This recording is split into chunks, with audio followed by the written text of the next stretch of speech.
Queridos Krakens, bienvenidos a Triunfa con tu voz, con Guillermo Morante.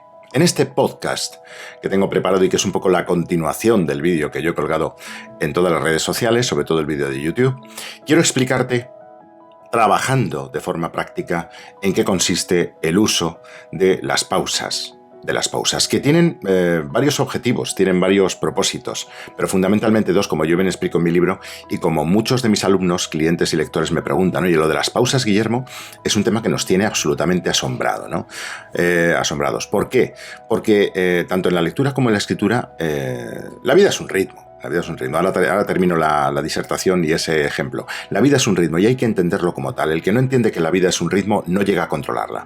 Y ahora, siguiendo el argumento anterior, muchos me preguntáis, insistía antes, en que las pausas son maravillosas. ¿Por qué? Porque tanto en la lectura como en la escritura todo tiene que ver con la respiración, la capacidad que tenemos para respirar a la hora de leer un texto. Eso está claro y lo sabemos siempre, pero sobre todo a la hora de interpretar y de declamar ese texto, porque en voz alta, yo creo que incluso un prospecto de una medicina, de un fármaco que estamos tomando y que nos ha administrado el médico correspondiente, yo creo que incluso ese prospecto se lee en voz baja o en nuestro interior de forma declamada. Me vas a decir, hombre, nadie lee un prospecto de ese medicamento diciendo tómese 2 píldoras antes de acostarse y además disfrute de la noche. Pero podría ser bonito, porque la vida hay que tomarla desde ese punto de vista tan, no sé, tan poético, ¿no? Tan romántico. Me parece que es así y es necesario. En este podcast, que como ves me da para declamar mucho más la voz, para controlarla, para utilizar un ambiente un poquito más cálido, voy a trabajar un texto que he preparado sobre pausas. En mi índice del libro Triunfa con tu voz con el sistema Guillermo Morante, hay un primer elemento del sistema que es la respiración. Hay un segundo elemento del sistema que es el control del ritmo y el proceso de construcción intencional. Atención, el control del ritmo y el proceso de construcción intencional. Y a continuación, punto y seguido, las pausas técnicas y de interpretación. Y es el segundo elemento del sistema después de la respiración, que es lo que nos hace vivir y mantenernos vivos, ¿no? Pero ya digo, en la lectura y en la declamación, en la oratoria, nosotros tenemos que tener un control del ritmo. Después, en el tercer elemento del sistema, hablo del control del volumen de la voz, tu arma secreta. En el cuarto elemento del sistema, la vocalización, aprende a sonar como un profesional. De hecho, verás que yo siempre estoy leyendo en voz alta, cumpliendo esta regla básica, la vocalización, porque me parece que es algo que no se enseña incluso en las escuelas. Luego nos encontramos con que hay actores que no son capaces de vocalizar cuando tienen que declamar su texto, etcétera, etcétera. Hay que vocalizar, hay que sonar como profesionales. Y por eso en este podcast yo quiero que tú vocalices conmigo, que vocalices conmigo cuando me escuches. Hay un quinto elemento que es aprender a leer sin sentido, lorem ipsum, y muchos más elementos después que ya veremos y que ya comentaremos más adelante. El texto es muy bonito porque realmente podría ser el inicio de una novela, ¿no? De una novela cuyo título ya pondré en su determinado momento y que además compartiré contigo.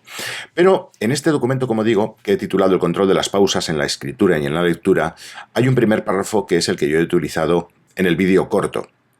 Y después he añadido algunos más. Voy a leerlo todo en voz alta, voy a marcar las pausas contigo y después vas a ver cómo queda declamado y absolutamente maravilloso en lo que se refiere a la entonación.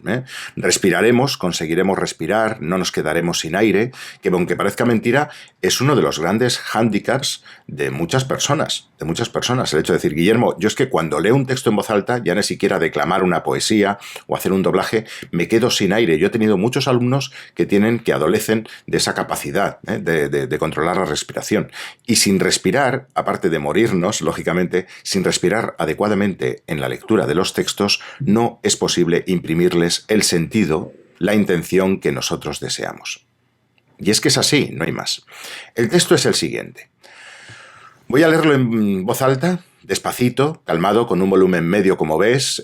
No quiero que sea esto relativamente demasiado íntimo, pero sí que sea cercano, amable y cálido para tu oído. Y sobre todo para tu, iba a decir cerebro, pero para tu entendimiento, que diría Don Quijote. No hay vuelta atrás. Es necesario tomar decisiones. Y pronto. Para que todo cambie, hay que tomar las riendas de tu vida. De otra forma, no es posible avanzar. Era el miércoles 7 de diciembre de 2022, un día perfecto para empezar desde cero. París, tú, yo, el futuro rutilante y desafiante por venir, nuestro amor. Desde el momento en que abrí los ojos y te vi allí sentada, en aquella prodigiosa terraza parisina, supe que teníamos que cruzar nuestros destinos, porque la suerte así lo quiso y nosotros también. Las casualidades no existen, y si existen son porque la ilusión por vivir así lo requiere. Nuestra historia es la tuya, abigarrada y no exenta de peripecias, pero bella y tenue a la vez, como quien no quiere la cosa, pero la desea con todo su corazón. Me diste un té solo con una nube de leche. Yo suspiré de amor al verte. No he querido, y de verdad lo confieso, que sea un texto demasiado plano en mi lectura, ¿de acuerdo? No he querido que sea demasiado plano, que sea un texto, una lectura normal, en voz alta, con un volumen medio como ves.